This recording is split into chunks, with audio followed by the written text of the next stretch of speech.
नमस्कार। चलिए आज जिंदगी के सबसे गहरे और बुनियादी राज को समझने की एक कोशिश करते हैं। आज हम बात करेंगे जीवन के निर्माण खंड के बारे में, मतलब वो मॉलिक्यूल्स, वो अणु जिनसे हम और आप सब बने हैं। और हाँ, जैसा कि आप देख रहे हैं, ये सीधे तौर पर 12वीं केमिस्ट्री के एक बहुत ही मजेदार चैप्टर से जुड़ा है, बायोमॉलिक्यूल्स। तो चलिए इस दुनिया में गोता लगाते हैं। कभी सोचा है कि आखिर ये जिंदगी बनी किस चीज से है? वो कौन सी फंडामेंटल चीजें हैं जो एक छोटे से बैक्टीरिया से लेकर एक विशाल व्हेल तक हर जीती जागती चीज की बुनियाद है? तो इस बड़े सवाल का जवाब है बायोमॉलिक्यूल्स, यानी जैव अणु। ये वो कमाल के ऑर्गेनिक कंपाउंड्स हैं जिन्हें लिविंग सेल्स खुद बनाते हैं और सही मायनों में यही जिंदगी का आधार है। तो आइए एक एक करके इन्हें जानते हैं। अच्छा, तो सबसे पहले बात करते हैं एनर्जी की। हमारे शरीर की इस मशीन को चलने के लिए फ्यूल वो कहाँ से आता है? तो इसका जवाब है कार्बोहाइड्रेट्स। ये है हमारे शरीर के मेन एनर्जी सप्लायर्स। अब अगर इसकी थोड़ी केमिस्ट्री समझें तो ये पॉलीहाइड्रोक्सी एल्डिहाइड या कीटोन होते हैं। सुनने में थोड़ा कॉम्प्लिकेटेड लग रहा है ना, पर इसका मतलब बस इतना सा है कि ये ऐसे ऑर्गेनिक मॉलिक्यूल्स हैं जिन्हें हमारा शरीर फटाफट तोड़कर तुरंत एनर्जी के लिए इस्तेमाल कर सकता है। लेकिन देखिए, सारे कार्बोहाइड्रेट्स एक जैसे नहीं होते हैं।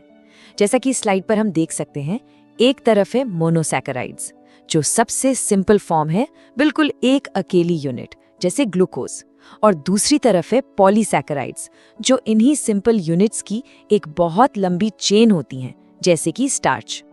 अब जरा इस टेबल को देखिए, ये कितनी खूबसूरती से दिखाता है कि स्ट्रक्चर से फंक्शन कैसे तय होता है। ग्लूकोज, स्टार्च और सेल्यूलोज, पता है ये तीनों ही ग्लूकोज से बने हैं, लेकिन इनके काम देखिए। ग्लूकोज मतलब इंस्टेंट एनर्जी, स्टार्च पौधों का एनर्जी स्टोरेज है, और सेल्यूलोज पौधों को स्ट्रक्चर देता है, उन्हें मजबूत बनाता है। और एक मजेदार बात, हम इंसान स्टार्च पचा सकते हैं पर सेल्यूलोज नहीं। ऐसा क्यों? बस इसलिए क्योंकि इन ग्लूकोज यूनिट्स को जोड़ने वाले केमिकल बॉन्ड्स जरा से अलग हैं, और हमारे शरीर के एंजाइम्स सेल्यूलोज वाले बॉन्ड को तोड़ ही नहीं पाते। सोचिए, स्ट्रक्चर में इतना छोटा सा फर्क और नतीजा इतना बड़ा। चलिए अब एनर्जी से आगे बढ़ते हैं और बात करते हैं शरीर के बिल्डर्स की।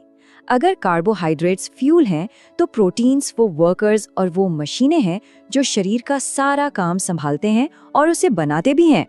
किसी भी प्रोटीन का जो बेसिक बिल्डिंग ब्लॉक है वो होता है अमीनो एसिड। इनको लेगो ब्लॉक्स की तरह समझिए।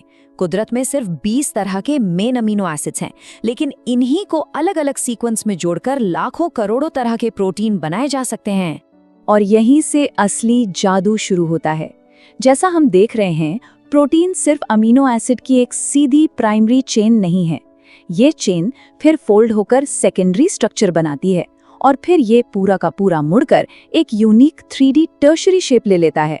और तो और कभी-कभी ऐसी कई यूनिट्स मिलकर एक बहुत बड़ा क्वार्टनरी स्ट्रक्चर बनाती हैं। और हाँ, प्रोटीन का यही फाइनल 3D शेप उसके काम के लिए सबसे ज्यादा जरूरी है। और ये काम क्या क्या है? अरे लिस्ट तो बहुत लंबी है। एंजाइम बनकर ये केमिकल रिएक्शंस को स्पीड अप करते हैं, कोलाजन बनकर हमारी स्किन को स्ट्रक्चर देते हैं, हीमोग्लोबिन बनकर पूरी बॉडी में ऑक्सीजन पहुंचाते हैं, इंसुलिन बनकर शुगर को कंट्रोल करते हैं, और एंटीबॉडीज बनकर हमें बीमारियों से भी बचाते हैं। ये सच में शरीर के ऑलराउंडर्स हैं। चलिए अगले बिल्डिंग ब्लॉक की तरफ चलते हैं। हमने फ्यूल की बात कर ली, वर्कर्स की बात कर ली, लेकिन इन सबको बनाने का इंस्ट्रक्शन, वो ब्लूप्रिंट कहाँ से आता है? तो इसका जवाब है न्यूक्लिक एसिड। न्यूक्लिक एसिड की जो सबसे छोटी यूनिट है उसे कहते हैं न्यूक्लियोटाइड।